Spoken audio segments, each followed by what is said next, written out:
It was the best kind of day at Willow Creek Farm, the kind that smelled like sunshine and ripe strawberries. And today was especially exciting because it was almost time for the annual Strawberry Festival, when the whole town would come to pick fresh berries and enjoy the farm's delicious food. Inside the cozy farmhouse kitchen, a huge pot of berries bubbled over the stove while Grandpa Joe taught Tommy and Ella how to make jam. He stirred the mixture with a big wooden spoon, his face crinkled in concentration.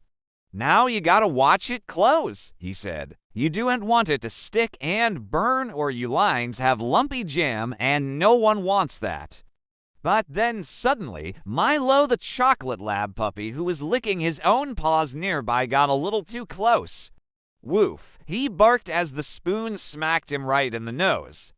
He shook his head, sending strawberry goop flying everywhere. Tommy and Ella burst out laughing as Milo shook himself dry, but Grandpa Joe just pretended to be mad. "Easy now, you big lug," he said, chuckling. "You're supposed to stir it, not paint the dog with it." After their jam-making lesson, Ella wiped her sticky hands on a nearby apron. "Why do we have to use these old jars, Grandpa?" she asked, eyeing the mismatched collection sitting on the table. Some were cloudy, some had faded labels, and some looked downright mysterious. "Ah, these jars have been in this family longer than my beard," he said. "Who knows what's hiding in them?"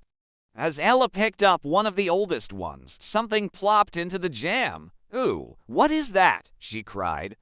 She pulled out a small rolled-up piece of paper, sticky with strawberry goop. Tommy gasped. "Is that a treasure map?" he asked. Sure enough, the faded parchment was covered in tiny markings and sketches, including pictures of tall trees, a winding river, and a cool tree house marked with a big X the bottom corner read, "Where two rivers meet under the whisper tree, a special treat will wait for you and me." Grandpa Joe paused his stirring and studied the map for a moment, his face suddenly serious. "Well, I'll be," he said finally. "That looks like the Whisper Tree House near the creek. But that place is so overgrown. No one's been near it in decades." "Then let's go find it," Ella said with a grin. "But won't we need a boat to cross the river?" Tommy asked, pointing at the picture on the map. "We sure do," Grandpa Joe said, scratching his chin. "And I think I just might have one in the barn." After loading up into the old rowboat, the kids started rowing toward the other side of the creek, with Milo paddling alongside in the water. Soon, they reached the bank and followed a trail through the tall grass and wild flowers until they saw it. Hidden behind thick vines and weeds was an old wooden treehouse. A shiver ran down Ella's spine. "Whoa," she whispered. "This place looks like it hasn't had a visitor since the dinosaurs." Tommy laughed. "And maybe they left those vines to keep it all to themselves. But now it's our turn." Together, they pushed aside the overgrown foliage, climbed the rope ladder, and walked onto the moss-covered porch. A rusty sign hanging beside the door read, "Beware of squirrels," but when they opened the door, they found nothing but dust and cobwebs. As the kids explored further, they saw broken rocking horses, old dull furniture, and stacks of yellowed books. Then, in the corner, they spotted something strange. Carved into the wood were a bunch of weird symbols, like the mark the Scarecrow had made on the ground. Tommy gasped. "Do you think they're connected somehow?" he asked. Sure enough, if he turned the book just so, the pages matched the drawing on the wall perfectly. So the treehouse was definitely part of the secret club, but what did it mean? And where was the special treat mentioned in the map? Suddenly, the floor creaked beneath Ella's feet and a loose wooden panel flipped open. Startled, she bent down and peeked inside. To her surprise, there was a small metal box with a keyhole in the center. But before either of the kids could try the key from the Scarecrow, a loud thump came from outside. "Who's there?" Tommy shouted. Just then, a large gray squirrel popped its head through the window. It glared at them for a moment, then scurried away. "So sorry," the squirrel said from outside. Don't blame me for being territorial. It's my tree, and I've been guarding it ever since that wooden monster moved in." The kids smiled at each other. They hadn't been scared at all, but what did the squirrel mean by wooden monster? And what was its connection to the treehouse? Tommy decided to take a closer look around. On a shelf, he found an old journal and carefully opened it. Inside, he found detailed drawings of the treehouse and its surroundings, along with stories about adventures and discoveries. The entries were filled with excitement, laughter, and friendship. The journal showed how much fun the secret club members had playing in the woods, building treehouses, and solving mysteries. But then Tommy noticed something else. Hidden between the pages were pressed flowers and leaves, including a pressed strawberry leaf. "Look," he called to Ella. "There's a drawing of the whisper tree, and here's a real one pressed inside the journal." He looked closely at the map again. If this was the whisper tree, then that meant this river wasn't real either. It was just a picture. Tommy realized that the map wasn't guiding them to a physical location.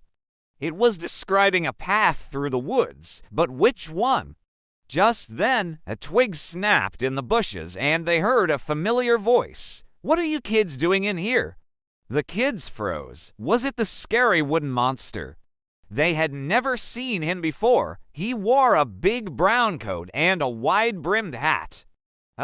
Nothing," Tommy lied quickly. "We were just taking a break from building our treehouse." The man narrowed his eyes suspiciously. "Treehouse? He took a step closer. "Well, that sounds like fun, but I'm afraid you'll have to do it somewhere else. This tree means a lot to me, and I don't want anyone climbing it." Before the kids could respond, he turned around and disappeared into the bushes. "Wait," Ella called after him. "Are you the one who drew these?" She held up the journal. He stopped, hesitated, then replied softly, "Maybe." The man didn't seem so scary after all. In fact, he was probably the one who had left the map in the jam jar. So why didn't he want them to climb his tree? Whatever it was important to him. But the man was gone now, and the kids had a mystery to solve. It was time to get started, but first, they needed a snack. Ella pulled some apples from her bag, and the three of them munched quietly on the porch. Then, just as they finished, the sound of crunching leaves made them turn around.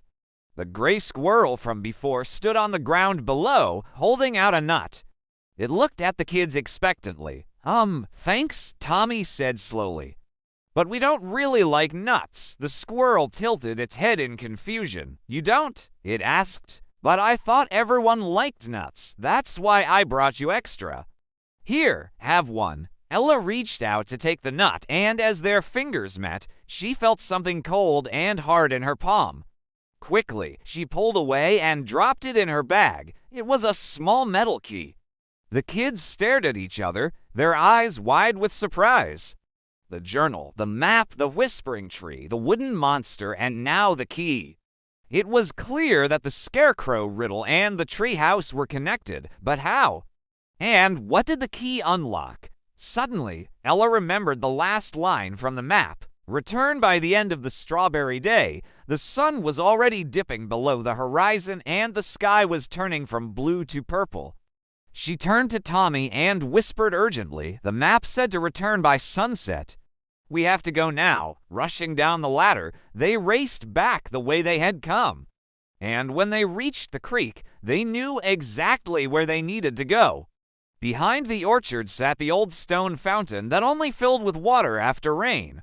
The kids ran toward it, and as they approached, they saw that it had filled up overnight. Then they noticed something else. There was a small crack in the base, and sticking out from it was the end of a metal key.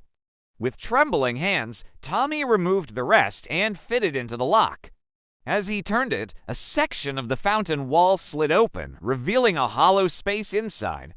And at the bottom sat a small, intricately carved wooden box tied with a faded red ribbon. Together, the kids sat on the grass while Milo held playfully at the moon. "So, what do you think is inside the box?" he asked. As Tommy cut the ribbon, a gentle breeze rustled through the nearby trees, carrying with it the faint scent of strawberries.